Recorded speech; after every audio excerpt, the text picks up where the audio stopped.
दृष्टिगत रोगों में आचार्य सुश्रुत ने दो प्रकार के रोग माने हैं, सनिमित्तज लिंगनाश और अनिमित्तज लिंगनाश। सनिमित्तज लिंगनाश का इन्होंने श्लोक दिया है। बाह्यो पुनर्द्वाविवय संप्रदिष्टो निमित्तश्चाप्य अनिमित्तश्च निमित्तस्तस्त्र शिरोभितापास ज्ञेयाय अभिष्यन्द निर्दर्शनेश्च।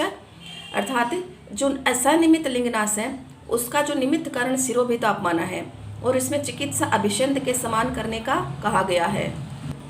ऐसे ही एक अनिमित्तज लिंगनाश है, सुरर्षि गंधर्व महुरगणाम संदर्शनेनापि च भास्वराणाम हन्येत दृष्टिर्मनुजस्य यस्य सलिंगनाशस्त्वनिमित्त संगे। अर्थात अनिमित्तज लिंगनाश में सूर ऋषि गंधर्व महुरगणाम ये है, इनका अगर व्यक्ति दर्शन करे या फिर अधिक मात्रा में दर्शन करे तो उससे उसकी दृष्टि है वो विकृत हो जाती है, नष्ट हो सकती है। मतलब अत्यधिक प्रकाशमान वस्तु है उसका खुली आंखों से सेवन नहीं करना चाहिए, मतलब उसको नहीं देखना चाहिए, अन्यथा ऐसा करने से मनुष्य की दृष्टि वो शीघ्र ही नाश को प्राप्त हो जाती है। यह अनिमित्तज लिंगनाश है। ऐसे ही हम देखते हैं एक रोग है पुयालस। पुयालस है जैसे आचार्यों ने नेत्र में संधि की संख्या मानी है, तो वो संधि को आश्रित करके होने वाले जो रोग हैं उनमें से ही एक रोग है पुयालस। अब जैसे आचार्यों ने आँख में जो संधियाँ मानी है उनमें एक कनेनक संधि है जो नासा के समीप स्थित होती है आँख के कोने में, और दूसरी है अपांग संधि जो आँख का दूरस्थ भाग है नाक से, वहाँ पर जो आँख का अपर लीड और लोअर लीड मिलती है वो उन्होंने मानी है अपांग संधि।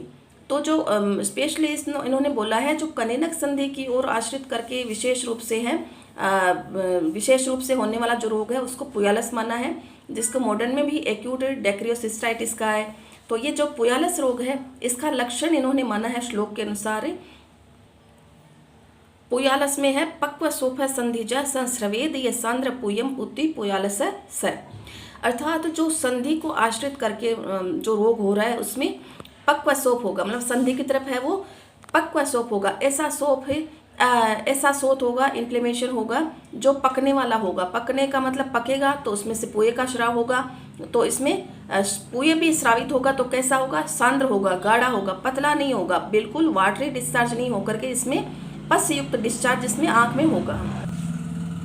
ऐसे ही अगला श्लोक है पुयालसो व्रण सूक्ष्म सोप सर्वपूर्वक कनिनक संधावात्माई पुयश्रावी संवेदन त्रिदोषज साध्य व्याधि, मतलब तीनों दोष इसमें शामिल होते हैं लेकिन फिर भी ये साध्य व्याधि यानी चिकित्सा से ये ठीक हो सकती है। यानी पुयालस जो है उसमें जो सोत होगा, इन्फ्लेमेशन होगा, वहाँ पर सूक्ष्म व्रण भी मिल सकता है, सूक्ष्म व्रण होगा, घाव टाइप में होगा छोटा सा। उपसोप सरम्भ पूर्वक, इसमें सोप होगा, सरम्भ भी इसमें होगा। कनिनक संधाओ आधमाई, कनिनक संधि की तरफ होगा, आधमाई मतलब ये बार बार इसमें से पश डिस्चार्ज होगा और पुनः ये फूल के भर जाएगा, और जो स्राव इसमें होगा, पुए निकलेगा, पस निकलेगा तो ये वेदना युक्त होगा, इसमें पीड़ा का अनुभव रोगी को होगा। ऐसे ही आगे इसकी चिकित्सा बता रखी है, पुयालसे शोणित मोक्षणंच हितम तथैवाप्युपनाहनंच कृत्स्नो विधिश्चैक्षण पाक घाति यथा विधानम भिष्चा प्रयोजे। पुयालस में क्या करें, रक्त मोक्षण करना चाहिए, शोणित मोक्षण करें।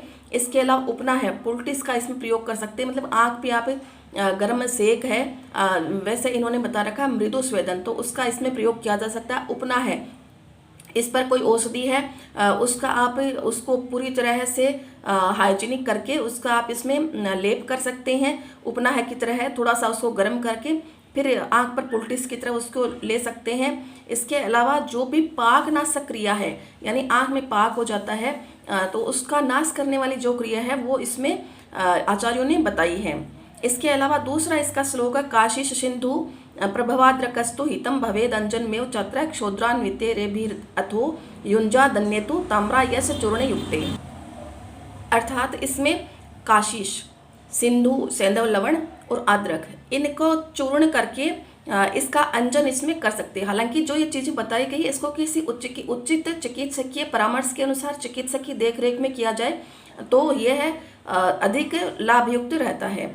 इसके अलावा इसमें बता रहा है क्षुद्रान्वित भी, इनको सब जो बता रही काशीश, सिंधु और अदरक, इनको क्षुद्र मधु के साथ संयुक्त करके इनका आप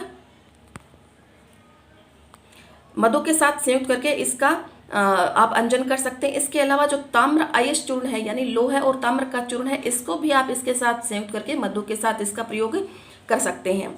आचार्य ने एक श्लोक बताया, पुयाल से त्वशांते दाह सूक्ष्म शलाकया। अगर इससे भी ये रोग ठीक नहीं होता, कई बार ये ठीक नहीं होता है, तो जो सूक्ष्म शलाका है उससे दाह कर्म इसमें करना चाहिए। कोटराइजेशन भी इसमें आप कर सकते हैं।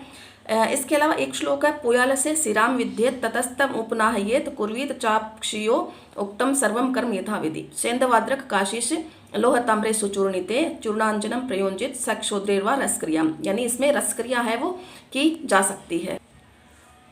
आचार्य सुश्रुत की तरह ही वाग्भट ने इसमें बताया है, पुयालस में शिरा का वेदन करें, शिरा रक्त मोक्षण करें, उपनाह कर्म करें, और सारे ही जो अक्षिपाक में जो कर्म, अक्षिपाक नाशक जो भी कर्म किए जाने चाहिए वो इसमें किए जा सकते हैं। सेंधव, अद्रक और काशीश, लोह, ताम्र, ये जो चूर्ण, इनका चूर्ण बना करके चूर्णांजन के रूप में भी प्रयुक्त कर सकते हैं। इनके साथ मधु मिला करके, ऐसे भी अंजन इसमें मधु मिला करके रस क्रिया की तरह अंजन का प्रयोग भी इसमें किया जा सकता है।